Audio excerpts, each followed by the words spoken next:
Sir अभी भी समय है, चाहे तो अपना फैसला बदल सकते हैं। नहीं वीर, आज मैं सच्चाई अपनी आंखों से देखना चाहता हूँ। ओए रुको, कहाँ चले आ रहे हो? मुझे अंदर जाना है, मेरी फ्लाइट है। पहले खुद को देखो, फिर फ्लाइट की बात करना। यहाँ भीख नहीं मिलती, वापस जहाँ से आया है वहीं चला जा। मैं भीख मांगने नहीं, अपनी फ्लाइट पकड़ने आया हूँ। अच्छा, अब भिखारी भी हवाई जहाज से सफर करेंगे? अरे ये टिकट तो असली है। जरा स्कैन करके देखो, कहीं नकली ना हो। आराम से देख लीजिए, कोई जल्दी नहीं है। सच में इसके पास असली टिकट है? सर टिकट बिल्कुल सही है। ठीक है, अंदर जाओ, लेकिन कोई गड़बड़ मत करना। मैं सफर करने आया हूँ, तमाशा करने नहीं। अरे सच में इसका टिकट असली है। अरे ये भिखारी अंदर कैसे आ गया? लगता है सिक्योरिटी वालों ने बड़ी गलती कर दी। गलती मेरी नहीं, आपकी सोच की है। भाई वीडियो बनाओ, आज का सबसे मजेदार सीन मिल गया। कैप्शन डालेंगे, पहली बार फ्लाइट से जाएगा। किसी की मजबूरी पे हंसना सबसे बड़ी गरीबी है। यहाँ क्या तमाशा लगा रखा है? सर ये भिखारी पता नहीं अंदर कैसे घुस आया। तुम्हें अंदर किसने आने दिया? आपके सिक्योरिटी स्टाफ ने। मुझे यकीन नहीं तुम्हारे जैसे लोग भी यात्री हो सकते हैं।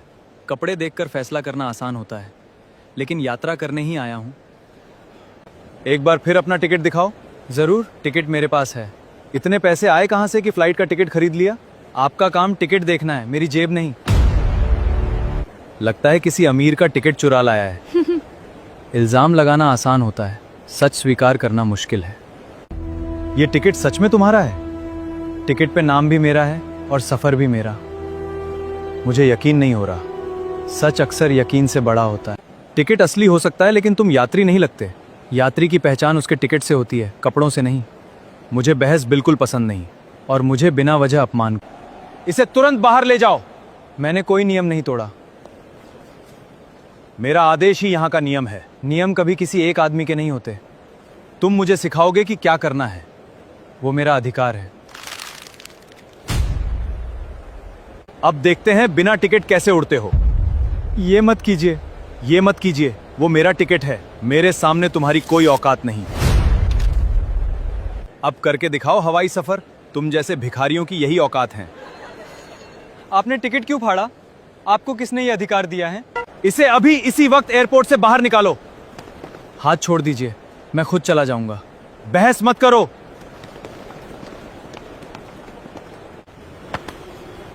अब कभी इस एयरपोर्ट पर दोबारा दिखाई मत देना। बस 10 मिनट इंतजार कर लीजिए। क्यों, क्या कर लोगे? 10 मिनट बाद जवाब खुद मिल जाएगा। मैं बोल रहा हूं, 10 मिनट के लिए सब रोक दो, बाकी बात बाद में होगी। देखा, कितनी बड़ी बड़ी बातें कर रहा था। भिखारी भी आजकल धमकी देने लगे हैं। चलो, तमाशा खत्म हुआ। सर सिस्टम काम नहीं कर रहा। सारे कंप्यूटर्स एक साथ बंद हो गए। जल्दी ठीक करो। ऐसा कैसे हो सकता है? अभी तक तो सब ठीक था। सर कोई भी बोर्डिंग पास स्कैन नहीं हो रहा। हमारी फ्लाइट छूट जाएगी। आईटी टीम को तुरंत बुलाओ। सर पूरा नेटवर्क बंद हो गया है। बैकअप सिस्टम भी जवाब दे गया है। ये आखिर हुआ कैसे? अचानक एक के बाद एक सिस्टम कैसे बंद होता जा रहा है? सर पूरे एयरपोर्ट का ऑपरेशन रुक गया है। कोई भी फ्लाइट आगे प्रोसेस नहीं हो रही। ये सब एक साथ कैसे हो सकता है?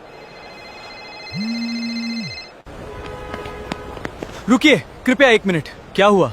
अभी तो मैं सिर्फ एक भिखारी था। हमसे गलती हो गई, कृपया हमारी मदद कीजिए। अब बात यहीं खत्म नहीं होगी। कृपया जो गलती हुई उसके लिए हमें माफ कर दीजिए। माफी मांग लेने से पहले अपनी गलती का एहसास होना जरूरी है। सर हमारी नौकरी चली जाएगी, प्लीज हमें माफ कर दीजिए। आप जो कहेंगे हम वही करेंगे। जब मैं सम्मान मांग रहा था तब तुम लोगों ने मुझे धक्के मार के बाहर निकल दिया था। एक मौका दे दीजिए। बस इतना याद रखो, किसी इंसान की पहचान उसके कपड़ों से मत करना। सर हमसे बहुत बड़ी गलती हो गई, हम सच में शर्मिंदा हैं। अब तुरंत सारे सिस्टम पहले जैसे चालू कर दो। ध्यान रहे, किसी भी यात्री को कोई परेशानी, नुकसान या बेवजह देरी नहीं होनी चाहिए। सर अब तो बता दीजिए, आखिर आप हैं कौन? एक फोन पे पूरा एयरपोर्ट रुक गया। मैं कौन हूँ ये जानना तुम्हारे लिए जरूरी नहीं है। जरूरी ये है कि आज तुमने क्या सीखा। आज तुमने मुझे नहीं, इंसानियत को ठुकराया था। अगर ये बात समझ गए तो मेरी पहचान जानने की जरूरत नहीं पड़ेगी। बाकी सही समय आने पर सब अपने आप पता चल जाएगा। आपका एहसान हम जिंदगी भर नहीं भूलेंगे। एहसान नहीं, आज की सीख याद रखना। आज के बाद किसी इंसान को उसके कपड़ों से नहीं परखेंगे।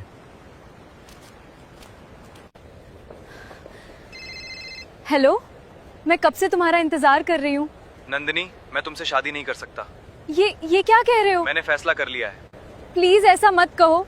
मैं अपने घर वालों को छोड़कर सिर्फ अब जो करना है तुम खुद करो। एक बार मेरी बात तो सुन लो। मैं कहाँ जाऊंगी? मैंने तुम्हारे लिए अपना घर छोड़ दिया और तुमने मुझे बीच रास्ते में अकेला छोड़ दिया। अब मैं किस मुंह से वापस घर जाऊं? क्या बात है, आप इतनी परेशान क्यों हैं? कृपया मुझे अकेला छोड़ दीजिए। अगर दुख बांट नहीं सकता तो कम से कम सुन तो सकता हूँ। आज मेरी शादी होने वाली थी। फिर आप यहाँ अकेली क्यों खड़ी हैं? जिसके साथ मैं 7 फेरे लेने आई थी, उसने फोन पे ही रिश्ता तोड़ दिया। मैं अपने घर से भागकर सिर्फ उसी पे भरोसा करके यहाँ आई थी। अब अगर घर वापस गई तो मेरे अपने भी मुझे कभी स्वीकार नहीं करेंगे। हिम्मत मत हारिए, हर अंधेरे के बाद एक रास्ता जरूर निकलता है। घबराइए मत, पहले खुद को संभालिए, फिर कोई रास्ता सोचेंगे। अब मैं पूरी तरह अकेली पड़ गई हूँ। जब तक सांस चल रही, रास्ता पूरी तरह बंद नहीं होता। अगर मैं आपसे एक बात कहूँ, मेरे पास अब कोई सहारा नहीं बचा, इसलिए हिम्मत करके आपसे कह रही हूँ। अगर मेरे बस में हुआ तो मैं जरूर मदद करूंगा। क्या तुम मुझसे शादी करोगे? क्या क्या कह रही हो तुम? अब मैं कहाँ जाऊंगी? मेरे पास कोई और रास्ता नहीं है। प्लीज मुझसे शादी कर लो। मेरे पास ना घर है, ना कोई ठिकाना, ना सुख देने लायक पैसे। मुझे दौलत नहीं चाहिए, बस ऐसा इंसान चाहिए जो बीच रास्ते में मेरा साथ ना छोड़े। तुम मेरी मजबूरी नहीं जानती, मेरी जिंदगी है। मेरी जिंदगी बहुत कठिन है, उसे भी घर नहीं कह सकते। 2 वक्त की रोटी भी मेहनत करने के बाद नसीब होती है। अगर आप मेहनत करके एक रोटी कमाएंगे तो मैं उसी आधी रोटी में भी खुश रहूंगी। मुझे महलों की जिंदगी नहीं चाहिए। आपका साथ ही मेरे लिए सबसे बड़ी दौलत है। मैं झोपड़ी में भी आपके साथ रह लूंगी। हर मुश्किल का सामना हम दोनों मिलके करेंगे। बस मुझे फिर से अकेला मत छोड़िए। तुम्हारा भरोसा टूट गया, इसलिए जल्दबाजी में कोई फैसला मत करो। मेरे साथ चलोगी तो सिर्फ संघर्ष मिलेगा, आराम नहीं। मैं नहीं चाहता कि मेरी वजह से तुम्हारी जिंदगी और मुश्किल हो जाए। मैं कोई जल्दबाजी में फैसला नहीं कर रही हूँ। मैंने आपकी आंखों में लालच नहीं, इंसानियत देखी है। अगर मैंने तुम्हारा हाथ थाम लिया तो जिंदगी भर साथ नहीं छोड़ूंगा, लेकिन आखिरी बार सोच लो, मेरे साथ सिर्फ संघर्ष है। मैंने अपना फैसला सोच समझ कर लिया है। अगर ये तुम्हारा आखिरी फैसला है तो मैं तुम्हारे साथ खड़ा रहूंगा, लेकिन आज के बाद जो भी मुश्किल आएगी हम मिलकर उसका सामना करेंगे। मुझे मंजूर है। क्या आप दोनों अपनी मर्जी से शादी करना चाहते हैं? जी, मैं अपनी मर्जी से ये रिश्ता स्वीकार करता हूँ। मैं भी बिना किसी दबाव के इनसे शादी करना चाहती हूँ। तो आइए आगे की औपचारिकताएं पूरी करते हैं। जी बिल्कुल। आज से आपका हर संघर्ष मेरा संघर्ष भी होगा। आज से कानून की नज़र में आप दोनों पति पत्नी हैं। मैं आप दोनों के सुखी वैवाहिक जीवन की कामना करता हूँ। धन्यवाद, मैं हमेशा इनका सम्मान करूंगा।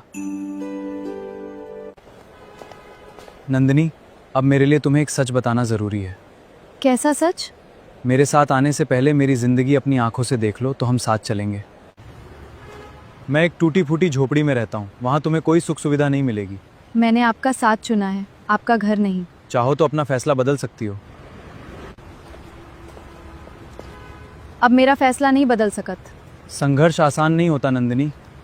सच्चे इंसान का साथ मिल जाए तो हर संघर्ष आसान हो जाता है। नंदिनी, ये मेरा घर है। मैंने तुम्हें पहले ही कहा था, यहाँ तुम्हें कोई सुख सुविधा नहीं मिलेगी। घर बड़ा होना जरूरी नहीं है, अपना होना जरूरी है। थोड़ी मेहनत करेंगे तो यही झोपड़ी अपना प्यारा घर बन जाएगी। मैंने कभी इसे बदलने के बारे में सोचा ही नहीं। आज से ये घर सिर्फ आपका नहीं, हमारा है। पहले इस घर की सारी गंदगी साफ कर लेते हैं। मैंने कभी नहीं सोचा था कि ये झोपड़ी भी इतनी बदल सकती है। घर की खूबसूरती पैसों से नहीं, उसे संभालने वालों से होती है। अब हमारा घर पहले से कितना अच्छा लग रहा है। ये सब तुम्हारी मेहनत का कमाल है।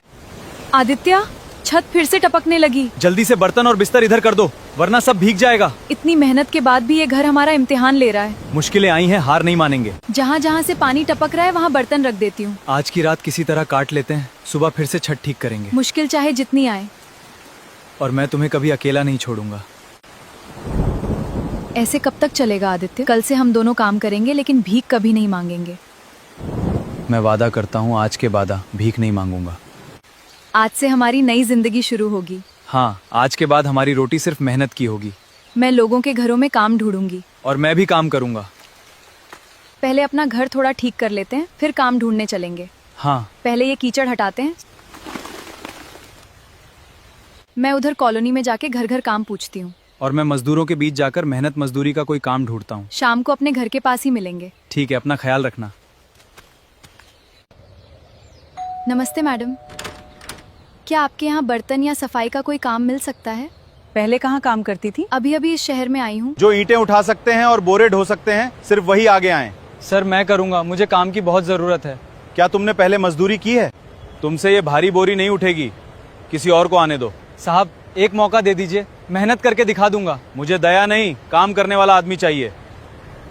कोई बात नहीं, शायद मुझे अगला काम मिल जाएगा। बेटा हिम्मत मत हारो, जो मेहनत करते हैं उन्हें एक दिन काम जरूर मिलेगा। साहब अगर सामान उतारने का काम हो तो मुझे रख लीजिए। काम आसान नहीं है, सारी बोरियां अपने हाथों से उतारनी पड़ेंगी। मेहनत से मैं कभी नहीं डरता, बस एक मौका दे दीजिए। मालिक ये लड़का काम मांग रहा है, एक मौका दे दें। बोरी बहुत भारी है, अगर काम नहीं कर पाया तो समय बर्बाद होगा। एक बोरी उठाने का मौका दे दीजिए, अगर ना उठा खुद ही चला जाऊंगा। अरे लगता है इसमें मेहनत करने का दुम है। आराम से चलना, बोरी गिरनी नहीं चाहिए। चिंता मत कीजिए साहब, आपका सामान सुरक्षित अंदर पहुंचेगा। शाबाश, तुमने बिना रुके पूरा ट्रक खाली कर दिया। मेहनती इंसान को थकान बाद में महसूस होती है सर। आज से जब भी मजदूर की जरूरत होगी मैं सबसे पहले तुम्हें बुलाऊंगा। अगर मेहनत करोगी तो आज से ही काम पर लग सकती हो। जी मैडम, मैं पूरी ईमानदारी से काम पहले ये करूंगी। सारे बर्तन धो लो। फिर तुम्हें घर की सफाई भी करनी होगी। लगता है तुमने पहले भी घर का काम किया है। जी, दिल से किया गया कोई भी काम अच्छा ही होता है। मुझे आज का काम पसंद आया, कल सुबह भी समय पर आना। जी मैडम। ये लो आज की तुम्हारी मेहनत की मजदूरी। धन्यवाद मैडम, कल समय पर आ जाऊंगी। अगर ऐसे ही काम करती रही तो तुम्हें कहीं और भी काम दिला दूंगी। आपका बहुत बहुत धन्यवाद। ये मेरी मेहनत की पहली कमाई है। आज आदित्य बहुत खुश होंगे। अब हमारी जिंदगी धीरे धीरे बदलने लगेगी। लगता है आदित्य को अभी तक काम से छुट्टी नहीं मिली। तब तक मैं खाना बनाने की तैयारी कर लेती हूँ। आज उन्हें मेहनत के बाद गरम खाना खिलाऊंगी। आज काम मिला था क्या? हाँ, आज पहली बार मेहनत मजदूरी का काम मिला। ये तो बहुत अच्छी बात है। ये मेरी पहली मेहनत की कमाई है। और ये मेरी पहली मजदूरी। धीरे धीरे एक महीना बीत गया। दोनों मेहनत करके घर चलाने लगे और थोड़ा थोड़ा पैसा भी जोड़ लिया। मैं आपसे एक ज़रूरी बात कहना चाहती हूँ। हाँ नंदिनी, खुलकर कहो। मेरा सपना है कि मैं यूपीएससी की तैयारी करूँ। तुम काम छोड़ दो, अब मैं अकेला मेहनत करके घर चला लूंगा। तुम बस मन लगा के पढ़ाई करो, बाकी जिम्मेदारी मेरी है। आज से तुम्हें किसी के घर काम करने जाने की जरूरत नहीं है। लेकिन घर के खर्चों का क्या होगा? मैं कड़ी मेहनत करके सब कुछ संभाल लूंगा। हमारे पास अब कुछ पैसे इकट्ठे हो गए हैं। आज ही तुम्हारे लिए यूपीएससी की किताबें लेकर आता हूँ। सच? अब मेरा सपना पूरा होने की शुरुआत हो जाएगी। भैया यूपीएससी की तैयारी के लिए सबसे जरूरी किताब दीजिए। नई चाहिए या अच्छी हालत की पुरानी? पढ़ने लायक होनी चाहिए बस। लो बेटा, ये किताब तुम्हारे बहुत काम आएगी। धन्यवाद। किसी का सपना पूरा करने जा रहा हूँ। भगवान तुम्हारी मेहनत सफल करे। लो नंदिनी, तुम्हारी पहली यूपीएससी की किताब।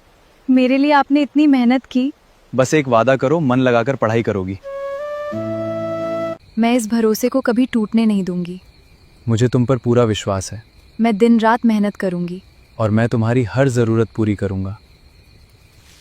मैं काम पे जा रहा हूँ, तुम बस मन लगा के पढ़ाई करना। आप निश्चिंत रहिए।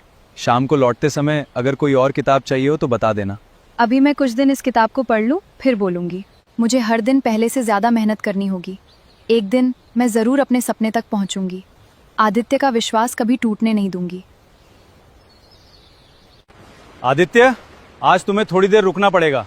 कोई बात नहीं सर, जितना भी काम है मैं सब खत्म कर दूंगा। तुम जैसे मेहनती लोग बहुत कम मिलते हैं। आज की मजदूरी मिल गई। अगर तुम्हें कोई और किताब चाहिए तो कल ले आऊंगा। अभी तो यही किताब पूरी कर रही हूँ। ठीक है, तुम बस पढ़ाई करती रहो। आज कौन सा विषय पढ़ रही हो? भारतीय संविधान। आज पूरा खत्म करना है। मेहनत करती रहो, मंजिल जरूर मिलेगी। आपका भरोसा ही मेरी सबसे बड़ी ताकत है। आदित्य, आज फिर सबसे ज्यादा काम तुमने किया है।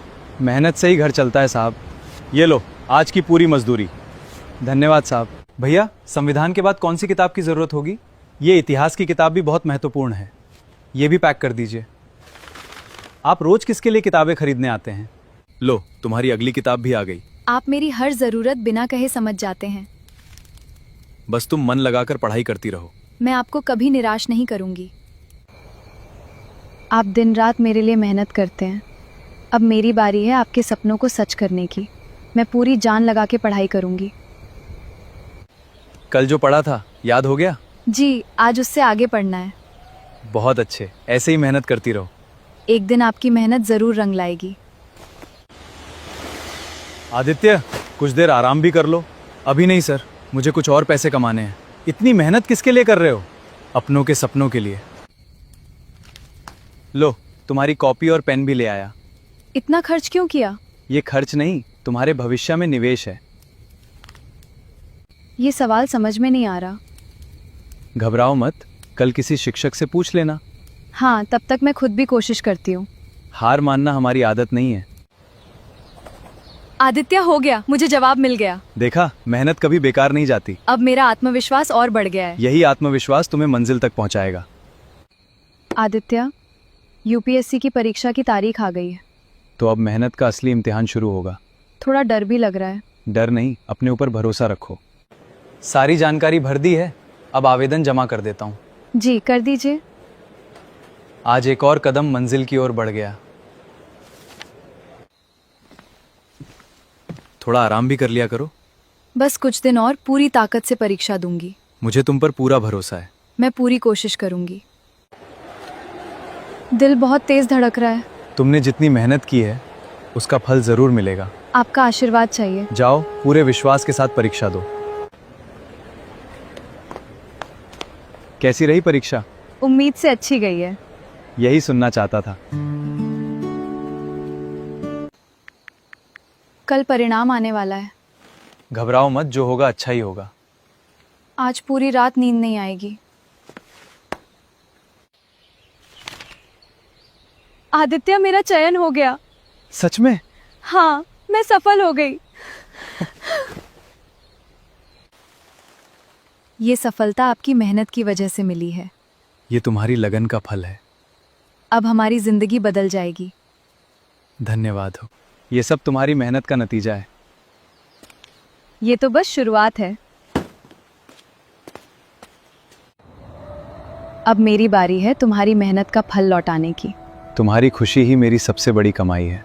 अब साथ मिलकर हम कई लोगों की जिंदगी बदल देंगे। कल जिले में एक बहुत बड़े उद्योगपति आ रहे हैं और स्वागत की पूरी जिम्मेदारी मेरी है। ये तो अच्छी बात है। अब समय पर अपना खाना खाओ और आराम करो। मैडम, पूरा काफिला तैयार है। चलते हैं, समय पर पहुंचना है। जी मैडम। सब लोग अपनी अपनी जगह पर खड़े हो जाएं। आपका हमारे जिले में हार्दिक स्वागत है सर। धन्यवाद, आप सबसे मिलकर खुशी हुई। ये बिल्कुल आदित्य जैसे दिख रहे हैं। हमारे जिले में आपका स्वागत है सर। बहुत बहुत धन्यवाद जिलाधिकारी महोदया। कृपया हमारे साथ आइए। सर, कृपया हमें बैठक शुरू करने की अनुमति दें। हाँ, पहले हमें जिले की वर्तमान स्थिति बताएं। हमने सभी आवश्यक तैयारियां पूरी कर ली हैं। इस जिले की सबसे बड़ी समस्या क्या है? बेघर लोगों का रोजगार और पुनर्वास इस समय सबसे बड़ी चुनौतियां हैं। इस विषय पर एक विशेष योजना बनाएं। मैडम, क्या बात है, आप कुछ परेशान लग रही हैं? नहीं, बस ऐसे ही कुछ सोच रही थी। अगर कोई समस्या है तो कृपया हमें बताएं। नहीं, सब ठीक है। क्या हम पहले मिल चुके हैं? दुनिया बहुत छोटी है, लोग फिर मिल ही जाते हैं। लेकिन आपकी आवाज़ भी मुझे जानी पहचानी लग रही है। कभी कभी यादें भी धोखा दे देती हैं। आखिर वो कौन है? उसका चेहरा बिल्कुल आदित्य जैसा क्यों दिखता है? मैडम, हेलीकॉप्टर उड़ान भरने ही वाला है। आज का दिन कैसा रहा? आज कुछ ऐसा हुआ जिसे मैं समझ नहीं पा रही हूँ। उद्योगपति बिल्कुल आपकी तरह दिखते थे। इसका मतलब ये नहीं कि वे एक ही हैं। सिर्फ उनका चेहरा ही नहीं, उनकी आवाज़ भी तुम्हारी जैसी ही थी। तुम शायद ज़्यादा सोच रही हो। सच सच बताओ, क्या तुम मुझसे कुछ छुपा रहे हो? अगर मैं तुम्हें एक सच बताऊं तो क्या तुम विश्वास करोगी? हाँ नंदिनी, आज तुम्हारे सारे सवालों का जवाब देने का समय आ गया है। तो क्या वो उद्योगपति सचमुच आप ही थे? हाँ, वो मैं ही था। लेकिन आपने मुझसे इतना बड़ा सच क्यों छिपाया? क्योंकि मैं दौलत नहीं इंसान पहचानना चाहता था। मतलब ये सब एक परीक्षा थी? हाँ, लेकिन तुम्हारे प्यार की नहीं, दुनिया की सोच की। मैं देखना चाहता था कि फटे कपड़ों वाले इंसान के साथ की दुनिया कैसा व्यवहार करती है। मैंने कभी आपको आपके कपड़ों से नहीं परखा। मुझे आपकी दौलत नहीं, आपका साथ चाहिए। यही सुनने के लिए मैंने इतना लंबा सफ़र तय किया था। चलो, आज मैं तुम्हें अपनी असली दुनिया दिखाता हूँ। क्या मैं सच में आपके घर चल रही हूँ? हाँ, उस घर में जहाँ से मेरी असली कहानी शुरू हुई थी। इतनी बड़ी हवेली, ये किसकी है? यही मेरा घर है। मतलब आप यहीं रहते हैं? मेरे माता पिता ने मुझे दौलत तो दी, लेकिन एक सीख भी दी। कैसी सीख? इंसान की पहचान उसके कपड़ों से नहीं, उसके चरित्र से होती है। ये वही कपड़े हैं जिनमें मैंने दुनिया को परखा था। इन कपड़ों ने हमारी जिंदगी बदल दी। और मुझे मेरी सच्ची जीवन संगिनी भी मिली। अब इस दौलत का इस्तेमाल सिर्फ अपने लिए नहीं करेंगे। हम उन लोगों के लिए भी काम करेंगे। कोई भी गरीब या भिखारी सिर्फ अपने कपड़ों की वजह से अपमानित नहीं होगा।